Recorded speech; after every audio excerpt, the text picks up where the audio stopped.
everybody. Joe's Velosophy after a 7 month absence on the channel. I hope everyone out there is feeling well, and I know I'm feeling well because I had a very funny last year of my life. I had that fire I did a Velosophy about back in back in the spring, and then in the late spring I took a bike ride from Montpellier to Geneva, and that was about a 500-mile, 800-kilometer ride.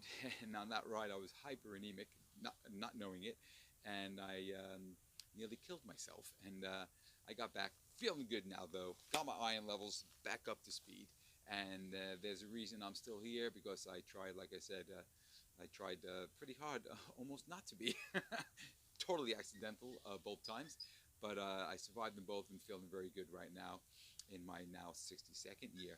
And this is dedicated to everybody out there who's having a little bit of a hard time with everything that's going on, or maybe even personally. You might have lost somebody. I lost my mom about a month ago, but she had 93 years on this planet in a very, very good year. She died at home with her daughter and her son-in-law by her side.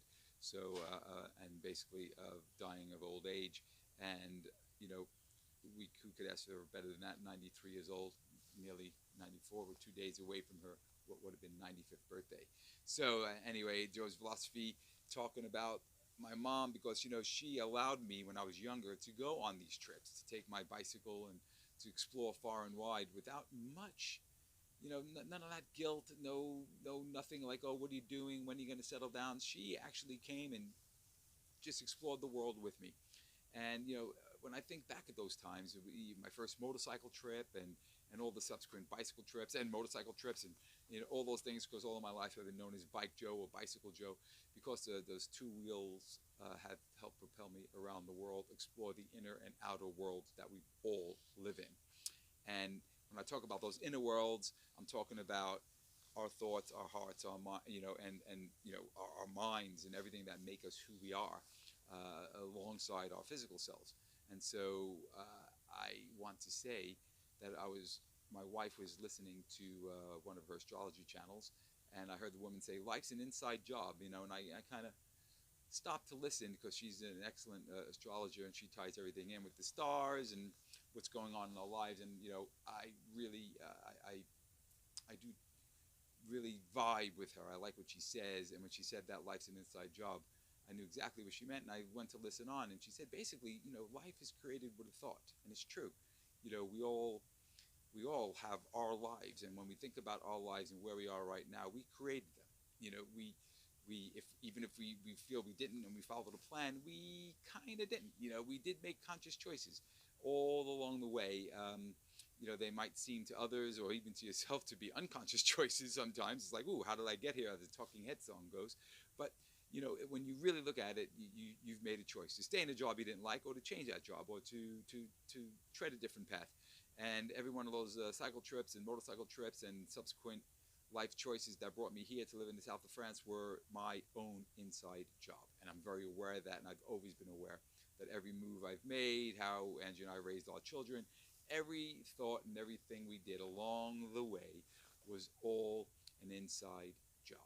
And that's why we have to, and especially in these times, is try not to live in the fear, and try not to live in the negativity that is sometimes thrown at us from the mainstream medias that are trying to keep us in fear, and maybe even governments to some extent, that make these decisions that don't always seem to be for the people. And we have to realize that sometimes people or governments or agencies that act for profit is not maybe the best way to go on. And that's why, again, we get back to the philosophy of simplicity. And for me, bicycle travel is aside from walking, is one of the simplest ways to travel. And I'm going to focus a little bit on the bicycle and bicycle travel, because that has brought so much to my life, and hopefully to other people's lives.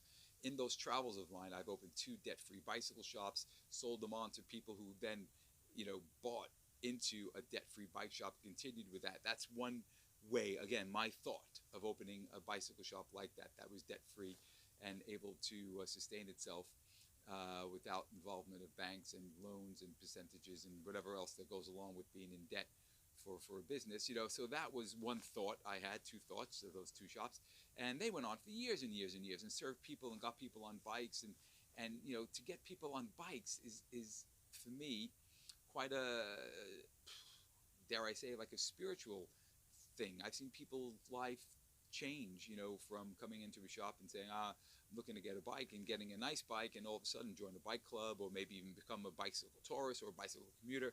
All of those things that can go along with the love of two wheels and propelling yourself that way. So it's just want to say that is our reason to be here, is like, what kind of positive influence could we be on the world? And if we let all this negative influence really change us, and we put ourselves into boxes of Democrats or Republicans or liberal or whatever, we have to put ourselves into the big box of human first.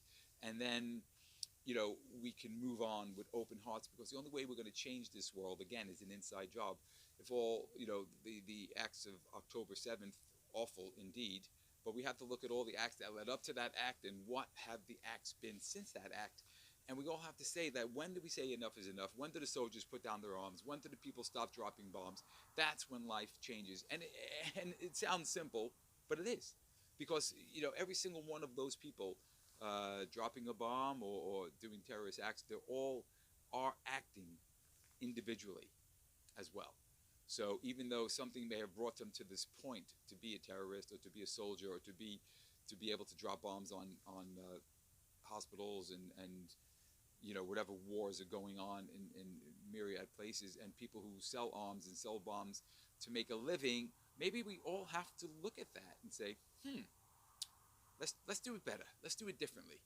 So if arms wasn't a money-making proposition, I guarantee you we see a lot less wars on the planet. And if riding a bicycle can help in any way bring peace into your heart, into your mind, and bring health into your body, why not do it? And that's what this Joe's Velosophy channel is about. I started a little bicycle ride a couple of years ago after my 60th birthday in the village, and how many people have been affected by that? Sometimes it's a cold morning or maybe a little bit of a drizzle, but we all say, let's get out and do it anyway. And then we have people 60, 70, even up to in their 80s who joined the bike ride and say, I was going to stay home today, but I saw on the list that the ride was happening, so I came out and had a great day, coffee with friends, and not only that, people who have visited the area have come and enjoyed taking the ride with our little club of all our local people, and we go to the local market, we have a coffee, we do some shopping. And so a shout out to like Jack, who came from England, and Jordan and Mason from Texas, who came and they joined the ride, and they all had these like great times on the ride. And even a guy named James from California, whose girlfriend comes out here quite often, and he started joining her. He came out on half of the bike ride on the way back, and we had a nice chat. So there's so many ways we influence people. And how does it happen? Inside job. All begins with a thought. And Dave, my friend Dave Peckham, who started an NGO in Sierra Leone, Africa, many, many years ago, and I got involved with a project called the Village Bicycle Project. And it was, again, he was a Peace Corps worker when he was younger, and he said, wow, I can make a difference somehow. Look, a bicycle can change someone's life in Africa. So he started this NGO, and he got thousands of bicycles into Sierra Leone, and then later on into Ghana. And all those people who volunteered from over the years had life-changing experiences working in these countries, me being one of them. I spent 3 months of my life in 2012 getting bicycles out to one of the poorest countries in the world, where they went through a brutal war. And that war ended because they had to get intervention to say, we have to forgive and forget if Sierra Leone is going to continue as a country, because if not, this bloodshed will continue in this circle of violence, because there's always going to be someone to get angry at. And I worked with a guy who was pointing across the field where we were working, and he said, that guy shot my best friend in the head during the war. And we had a confrontation after the peace process had begun, and we were taught to forgive and forget. And he confronted me, and he said, do you remember me? You have to forgive me. And he said he was very arrogant, but my friend, whose name was Joseph, funnily enough, he said, I had to dig deep and say, look, I have to forgive you for what you've done, but I can never forget it. But I'll forgive you because I want the peace to last. Because if I get violent with you, you get violent with me, then our friends get involved and then the circle of war begins. That's how simple it is. And the peace that lasts in Sierra Leone is because every individual had to make very tough choices, but choices to not continue the violence. And that's why I say life's an inside job. And what was I doing? Getting bicycles to people. How many people came up to me after I got a bicycle, to the carpenter, to the school teacher, and said, "Oh, you've changed my life." And that's how we can change people's lives. We can change people's lives by just a simple, pleasurable bike ride. Bicycle touring happens to be one of my passions. It's something I've done my whole life. And I was speaking to friends the other day, talking about, because I do talking about my tours that I do every year. I do 2 long tours every year.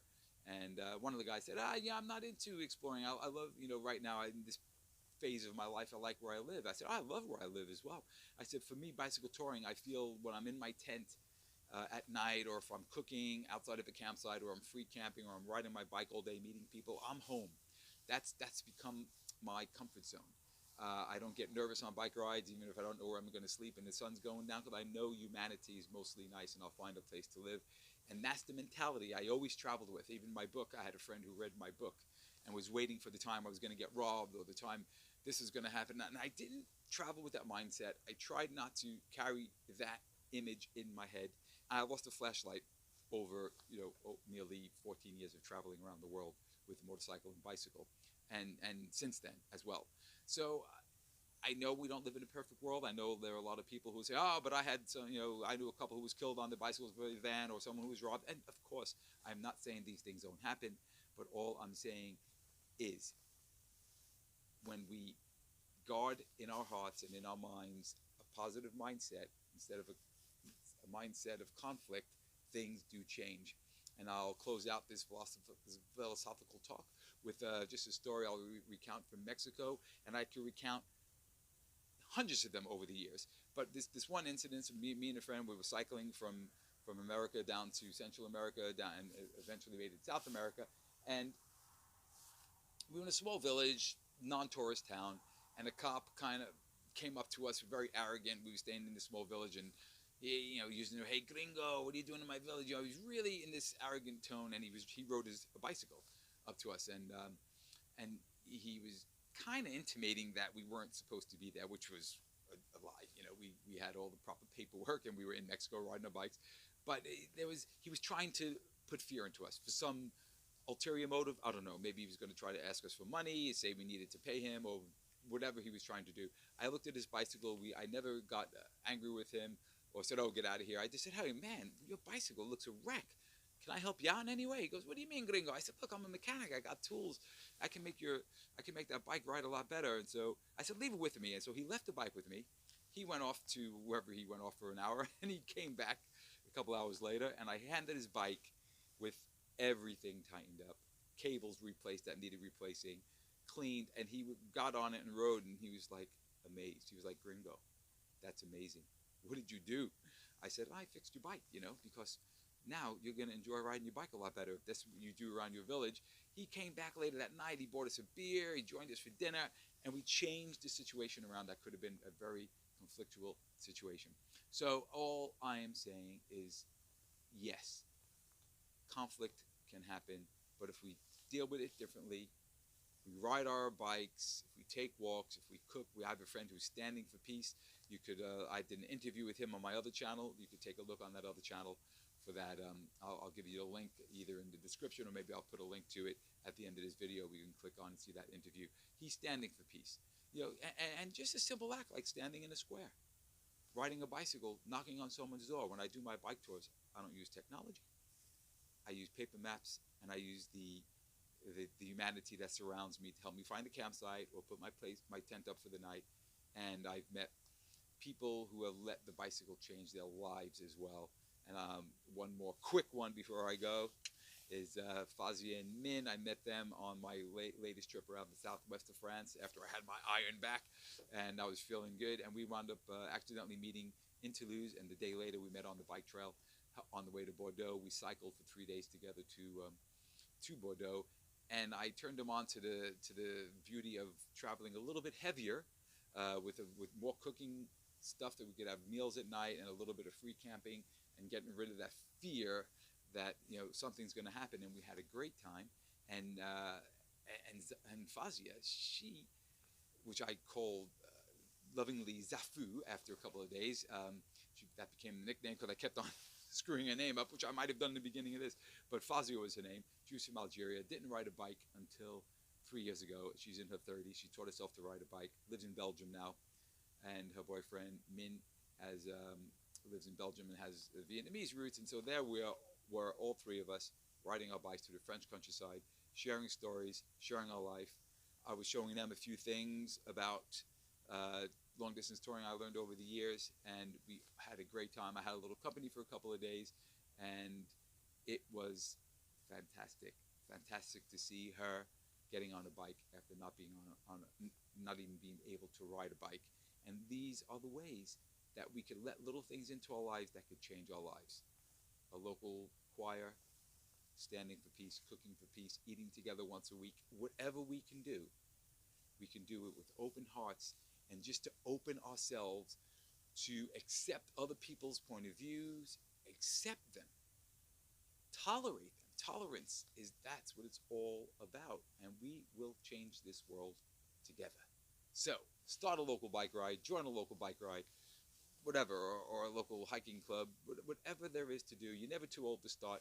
Keep yourself in as physically good shape as you can, so you can enjoy it into your later years. And those of you who are younger and looking for something to do, try a bike ride, and get out there. There's so many different types of bikes right now. I'm sure you can find something that suits you. Shout out to everybody who started an NGO, who started a small business, who did anything from a thought that brought some positivity to this planet. Well done. And those of us stuck in a negative circle of fear and maybe conflict and wanting revenge, let's try to break out of that and just try to realize life is an inside job. Change our thoughts, change our lives, change the world. Thank you, everybody. Joe's Velosophy coming at you from the south of France as the sun goes down and it's getting cold. I got my new rain jacket for my next long ride that'll come in the spring, and I'll let you know more about that when it happens. Okay, everybody, take care, be well, and always Velosophy.